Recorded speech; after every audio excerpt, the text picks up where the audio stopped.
Today's top stories at NBR. Not everyone agrees OCR rise needs to be so aggressive. Phoenixing has not ceased in New Zealand. Spark NZ launches TowerCo sale process. And there's more coming right up.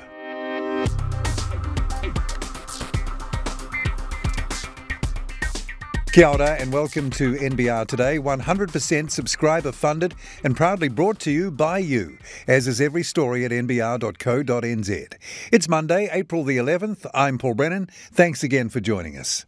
Infamous Kiwi businessman Mark Bryce has pleaded not guilty to 2 criminal charges over his alleged involvement in a multi-million-dollar tax conspiracy connected to an Australian crime syndicate.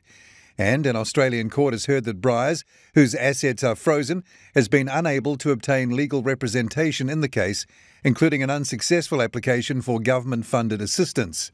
The former blue-chip boss appeared in the New South Wales Supreme Court today, Monday, after he was in mid-2020 arrested on allegations he helped an Aussie crime network structure an Australian $17 million scam that siphoned away money the Australian Taxation Office should have received.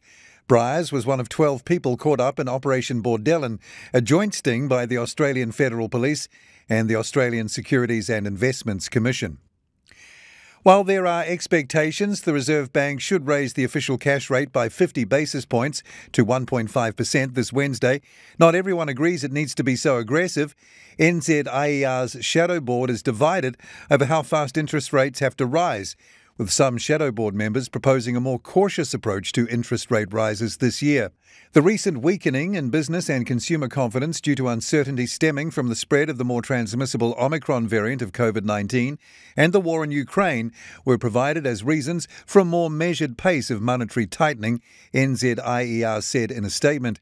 Views about where the OCR should end up in 12 months ranged from as low as 1.25% to as high as 3.25%, but the largest group favoured a level of 2.5%.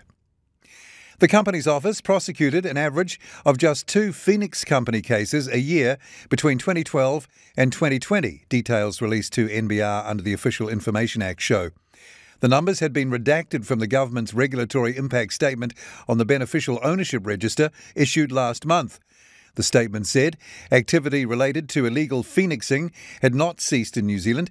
The Companies Act measures introduced in 2006 bar reusing a failed company's name as part of an attempt to defeat creditors. According to the regulatory impact statement, the beneficial ownership register changes would help detect illegal Phoenix activity by allowing individuals' involvement in companies to be verified and tracked. Kiwi legal tech software as a service company startup LawView has raised an additional $20 million in an extension of a $17 million Series A capital funding round last year.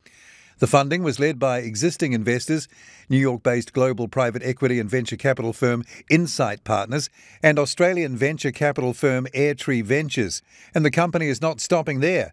Providing it continues to meet its goals, LawView is already planning a Series B round within the $30 to $50 million range sometime next year.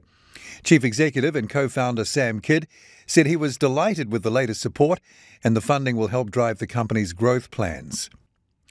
Spark New Zealand has formally commenced a process to explore the introduction of third-party capital into its Spark TowerCo subsidiary, which owns approximately 1,263 mobile network sites.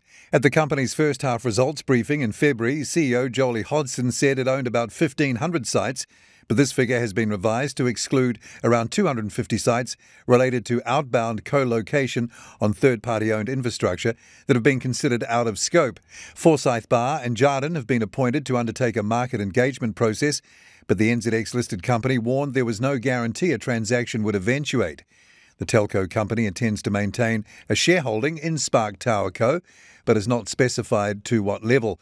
Stefan Knight, Spark's finance director, said the new company would be better able to carry out infrastructure development in the future.